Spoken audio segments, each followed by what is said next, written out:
The title is correct. Airdrop is going to be a thing of the past soon. In fact, it's already been shut down. Months ago, Apple released an update that just turned off airdrop for everyone who updated their phones. That means that as more people update their phone, less and less have access to airdrop. It hasn't been easy, but for the past few weeks I've been traveling the world, trying to become an international airdrop menace. And it went pretty well. I started small. I started with my local mall. I'm at my mall's local ice rink. We have some magnificent ice skating here. It's quite remarkable. Okay, I thought he was gonna do something cool, but but I noticed there's a lot of people viewing on their phones. Specifically, these two individuals. First, I sent an airdrop of this random scary picture of a baby to try and scare them off their phone, but it was quickly ignored. So, I crafted a much more impassioned plea for attention. And it's hard to know what was truly said. But at first there was confusion, then grief, then acceptance. As they put their phone down and gazed into the rink and watched the magnificence of the art of figure skating. My next victim was the creators of airdrop themselves, Apple Store. When you walk into an Apple Store, all the iPhones and all the Macs have a boring little screensaver that says iPhone. Like, duh! I walked into the Apple Store, I didn't walk into the Leapfrog tablet store and thought, oh wow, there's an iPhone here. I thought I was in the Leapfrog tablet store. And I just revealed that I'm wearing sweatpants with this suit. Now, obviously the iPhones are all fully updated, which you would think poses a problem. Except I went into settings and turned airdrop right back on. Before I knew it, they were on my airdrop list, and bada bing, bada boom, all of a sudden, I made all the screens in the Apple Store say it's free. I don't know what the legality of that is. If someone just walked into the Apple Store and saw an iPhone that said this iPhone is free, I feel like the Apple Store would have to give it to them because their product says it's free. Can y'all tell I will never be a lawyer in my life? Anyways, I had to pee. I was in the bathroom and I wasn't here even with the intention to airdrop anything, but you know, in a bathroom, you got people bored, you got people shitting themselves, and you got people on their phone. The perfect storm for an airdrop attack. Also, if you're wondering why I'm wearing a mask, it's not because of the pandemic. It's because bitches are stinky at my mall, and this isn't like a people are stinky joke.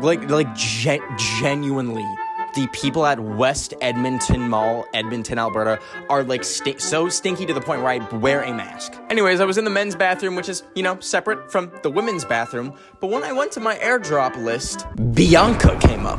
I took a picture of the stall and said, your poop smells foul, because it genuinely did. Someone took a actual porcelain cracking, steamy, volcanic shit in that bathroom. So in case it was Bianca, I airdropped her a picture that said, your poop smells foul. And I don't know if it was Bianca, but coincidentally, within seconds after airdropping that, someone banged on my stall. And it wasn't like there wasn't any other stalls available and he was like checking to see if he was occupied. No, this was a deliberate bang on my stall. And I'd be very confused if it was Bianca. What are you doing in the men's bathroom? But our next place of attack was Starbucks. I immediately saw an easy target, Mel Rain's MacBook. So I took a picture of the supposed Mel Rain on his MacBook and photoshopped some sweet minion ass onto it. And I didn't get it on camera, but I heard like an audible shriek, and then he composed himself and had a little chuckle. Bro's having a hoot and a holler. Next, I went into the food court where the Amish were getting Subway, and I started airdropping to people a bathroom stall that says, do not order the tuna from Subway. And I think this girl accepted it. She looks a little scared. I don't think she's gonna ever order the tuna from Subway. Anyways, I was in Japan and wanted to see how airdrop friendly they were. I took a picture of this guy and said,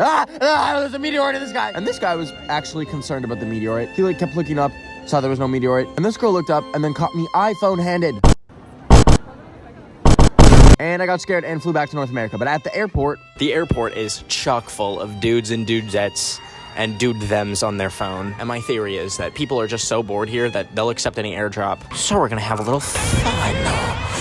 Okay, let's begin. I hit a few airdrops saying, this is your pilot. I sent it around to a bunch of people, like this mom that showed her child. I don't know why. And was on the lookout for me. Then there was this other lady at the airport, and I kind of feel bad. I think she genuinely thought that this little apple was her pilot. I don't even know if she knows what an airdrop is. I think I actually really discombobulated this woman. I feel very bad. But then I was on the plane looking for victims. I had to be very careful about what I airdropped on the plane because someone did this, but in a much worse way in the past. So I sent the classic pilot joke to a few of the people that were on the plane, and I received a very Karenish, who is this? And you know I gotta be undercover. It's a very tight ship here. Like, I can't be exposing my identity. So I did a little undercover, a little Benita style disguise. And I said, me amo Benito.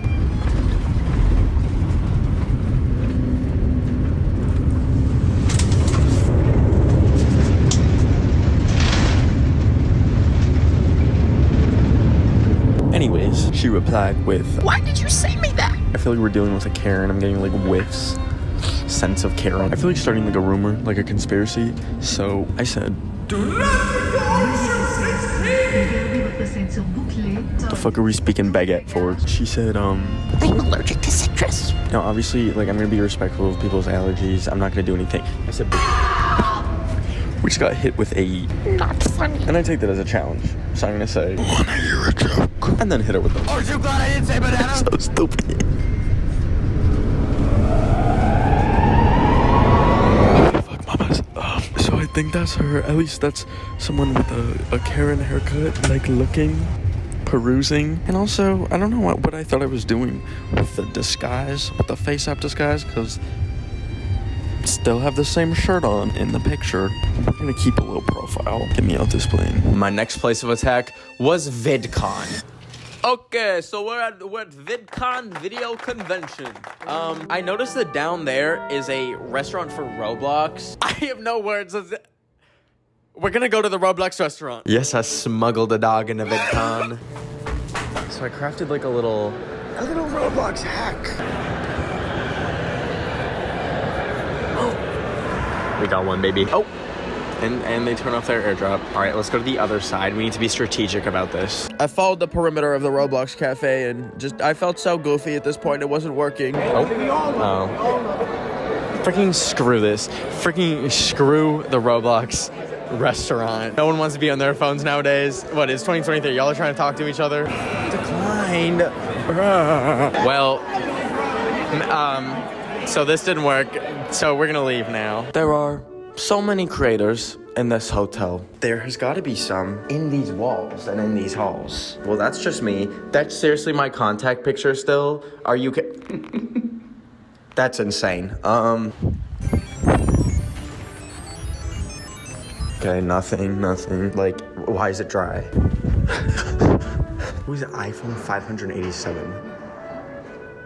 Does that mean they've had 587 iPhones? Wait. Okay, we realized that I can still access this person's airdrop from my own hotel room, so I wasn't about to sit in the hallway outside the room like a stalker psycho. So I sent Funny Monkey to brighten your day. I'm gonna run through the conversation that we are having because it's at a point where I don't know what to say. They said, "Thank you, whoever you are. Needed the funny monkey." I replied by saying, "What's wrong? I'm therapist." With the little baby monkey, with the fuzzy little baby monkey. They sent me like that picture of that dog that's like on fire and they said my relative passed last week and my dad's restaurant closed down. So that's where I'm at. I don't know how to respond to that. Okay, I made another monkey picture. We're gonna follow the monkey theme. I said, "Oh my God, I'm so sorry. How are you holding up?" They said, a lot of weed. And she should tell me that there's 2 ways to put a flag at half-mast. I'm not the biggest metaphor man, but I said, what are the 2 ways? Okay, they said, you can obviously lower the flag to half-mast. We're giving an angry monkey. I said, what's the other? Okay, dang. You can lower the flag, or you can make the flagpole higher and become a taller and stronger person. That's been getting me through it all. I said some hugging monkeys, and I said, I love you, and I'm proud of you. They said, I don't know you airdrop person, but thank you.